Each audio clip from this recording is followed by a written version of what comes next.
خواجہ صاحب آپ کی نظر میں اس ملاقات سے کیا یہ تاثر لیا جائے کہ اب اس خطے میں اسلام آباد کی اہمیت بڑھ چکی ہے؟ شارٹ آنسر ہے بالکل جی. اہمیت نہ صرف بڑی ہے بلکہ عالمی پوری دنیا میں پاکستان کی ایک جو سٹیٹس ہے، ڈپلومیٹک سٹیٹس، اس کا ایک جو امیج ہے وہ بہت بہتر ہوا ہے. سب سے پہلے تو میں سارے پاکستانیوں کو مبارکباد دوں گا کہ یہ واقعتاً پاکستان کے لیے ایک بہت اہم لمحہ ہے اور یہ ایک بہت بڑی آنر ہے فیلڈ مارشل صاحب کے لیے اور ہمارے این ایس اے کے لیے، نیشنل سیکیورٹی ایڈوائزر کے لیے، کہ وہ دو صاحبان صرف اس میٹنگ میں تھے کہ انہوں نے پروٹوکول کو وائلیٹ کرتے ہوئے ان کو نہ صرف اپریشیٹ کیا بلکہ ان کے لیے ان کو جو دیکھیں کس بات پہ اپریشیٹ کیا کہ انہوں نے جنگ بندی میں قدم اٹھایا ان کے پیس کے لیے. تو دس از یہ پاکستان کا شروع سے ایک مقصد رہا ہے. اور یہ سیکنڈ کیا بتاتا ہے کہ جو انہوں نے ایک اٹیک کیا تھا، ڈپلومیٹک اٹیک ششی کے تھرو جی، اس کے تھرو جو کام انہوں نے کیا تھا وہ کمپلیٹلی فیل ہو گیا کیونکہ وہ ایلیگیشن تھی ٹیررزم کی، پہلگام کی، وہ اس چیز سے نکلے ہی نہیں. اور اس کا مطلب یہ ہے کہ امریکن ایڈمنسٹریشن نے اس چیز کو ریجیکٹ کیا اور پاکستان کے جنرل صاحب کو ایز وکٹوریس جنرل ان کا لنچن بھی ان کو دیا. اب یہ ایک بات تو ہو گئی اور یہ زندہ بات ہوا پاکستان کے لیے بھی، پاکستان آرمی کے لیے بھی اور لوگوں کے لیے بھی. سیکنڈ بات، انہوں نے اسٹیبلش کر دیا کہ پاکستان میں سے سول اتھارٹی جو ہے وہ فیلڈ مارشل عاصم منیر ہیں. یہ بھی اسٹیبلش ہو گیا. یہ کسی کو اچھا لگے یا برا لگے. اب اس سے آگے چلیں. اگلی بات ہے کہ کلوز ڈور ہوا، کوئی کمیونیکے نہیں آیا اور بہت ساری باتیں جو ٹی وی پہ ہو رہی ہیں وہ زمپشن بیسڈ ہو رہی ہیں. میرا اپنا خیال یہ ہے کہ we have to be very careful. Pride کی بات ہے، بہت خوشی کی بات ہے، وہ بات کہہ دی، اب میں اس کو مزید ریپیٹ نہیں کروں گا. دیکھیں ٹرمپ صاحب نے جو گفتگو بھی کی وہ ایمبیگوس کی ہے. انہوں نے کہا they are not bad with Israel but they are not happy with اینی تھنگ. کیا مطلب؟ اب اس کی چیزیں ہیں.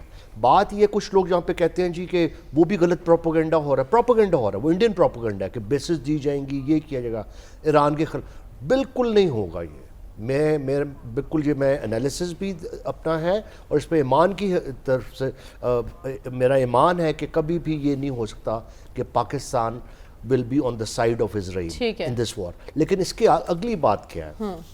اگلی بات یہ ہے کہ وہاں پہ کوئی کمٹمنٹس نہیں ہوئی ہوں گی. دیکھیں وہاں پہ ٹھیک ہے مارک روبیو بھی تھے اور اسٹیو وٹکاف بھی تھے، وہ جو مڈل ایسٹ کے ہیں، لیکن وہاں پہ بیسکلی پرپوزلز اور انڈرسٹینڈنگ ڈسکس ہوئی.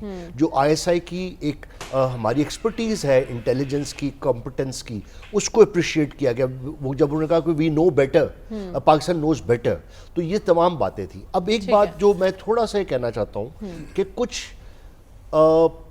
کاسٹ ہوتی ہیں، کچھ کانسیکوینسز ہوتے ہیں جن چیزوں کی. مفاد، دنیا میں مفادات کی گیم ہے. تھوڑا سا پلیز انڈرسٹینڈ کریں ٹرمپ صاحب کی پریزیڈنسی کو. ٹھیک ہے، وہ ہر ایک کو کہتے ہیں آئی لو یو. انہوں نے نارتھ کوریا کے کیم کو بھی کہہ دیا کہ آفٹر میٹنگ ان سنگاپور وہ جنگیں ختم کروانے کی بھی بات کرتے ہیں، لیکن اس وقت جو ان کا بیہیویئر ہے وہ بالکل اپوزٹ ہے. خواجہ صاحب آپ کی نظر میں ایک تو ملاقات سے متعلق میں جاننا چاہتی ہوں، اس میں اگر ایران اسرائیل تنازع پر بات ہوئی ہے تو پاکستان کس حد تک اور کیا کردار ادا کر سکتا ہے؟ اور جو ابھی ڈیولپمنٹس ہوئی ہیں، وزیر اعظم شہباز شریف سے جس انداز میں بات ہوئی ہے، وزیر خارجہ مارکو روبیو کی، اور سلامتی کونسل کا اجلاس بھی جاری ہے، تو معاملہ کس طرف جاتا ہوا دکھائی دے رہا ہے؟ دیکھیں جو ریئلٹی اس وقت ہے وہ یہ ہے کہ وار جاری ہے اور اسرائیل کو پوری سپورٹ حاصل ہے ویسٹ کی، امریکہ کی، اور وہ اگریسر بھی ہے، وہ بمباری بھی کرے سولین ایریاز میں، اور وداؤٹ اینی، اور اس کو کوئی نہیں روک رہا. امریکہ president Trump can make just one phone call اور اسے کہہ سکتے ہیں کہ سیز فائر، لیکن وہ نہیں ہو رہا. اب اس کے بعد یہ تو ڈپلومیٹک ایفرٹس ہیں، یہ چیزیں چل رہی ہیں.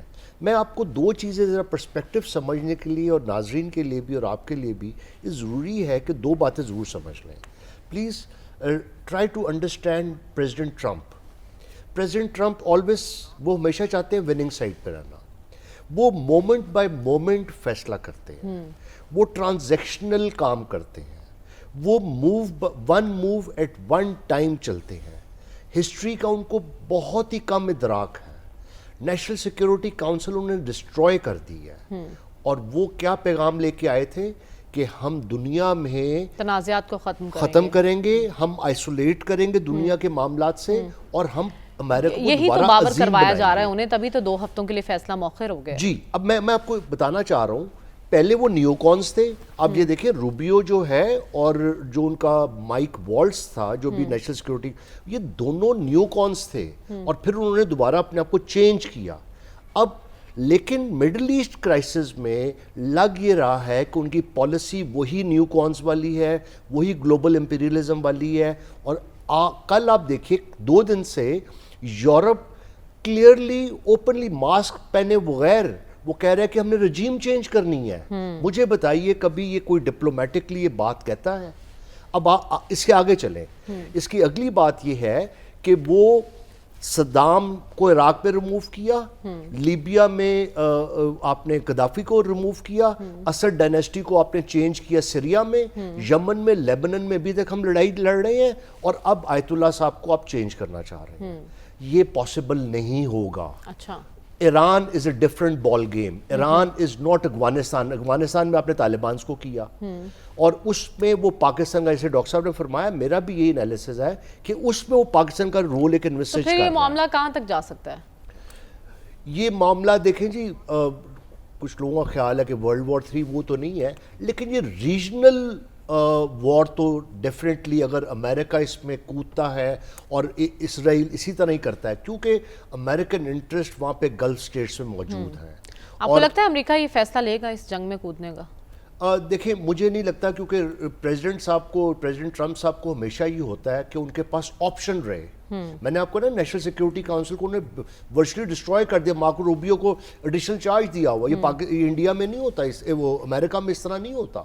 وہ یس مین اور یس وومن ان کے ارد گرد رہتی ہیں, اور وہ اپنی جو ڈیپ سٹیٹ ہے اس کو بھی ساتھ لے کے چل رہے ہیں. لیکن مڈل ایسٹ کرائسس میں میرا اپنا خیال ہے کہ وہ پیکس امریکانہ والی پالیسی جو تھی, نیو کونز والی جو پالیسی تھی, اور جو گلوبل امپیریلزم والی پالیسی تھی, وہ اسرائیل کے تھرو پورا مڈل ایسٹ پہ کنٹرول چاہتے ہیں, اور ایران اس کے اندر اکیلی ہڈل ہے. اور ایران میں وہ آپ 2002 کی جو کانفرنس, وہ جو کانگریس کی تقریر اٹھا کے دیکھ لیں نیتن یاہو کی, وہ 2 باتیں کر رہا ہے. ایک نیوکلیر کہتا ہے جی 1 مہینے بعد وہ نیوکلیر ایسٹ وہ ہتھیار بنا لے گا, 1 مہینے بعد, اور دوسری بات وہ کہتے ہیں رجیم چینج. لیکن اب سوال یہ نا, امریکہ کب تک کھڑا رہتا ہے, اور جو انٹرسٹ ہیں امریکہ کے اس خطے میں وہ کس حد تک ان کا دفاع کر سکتے ہیں, یہ تو اب وقت ہی بتائے گا.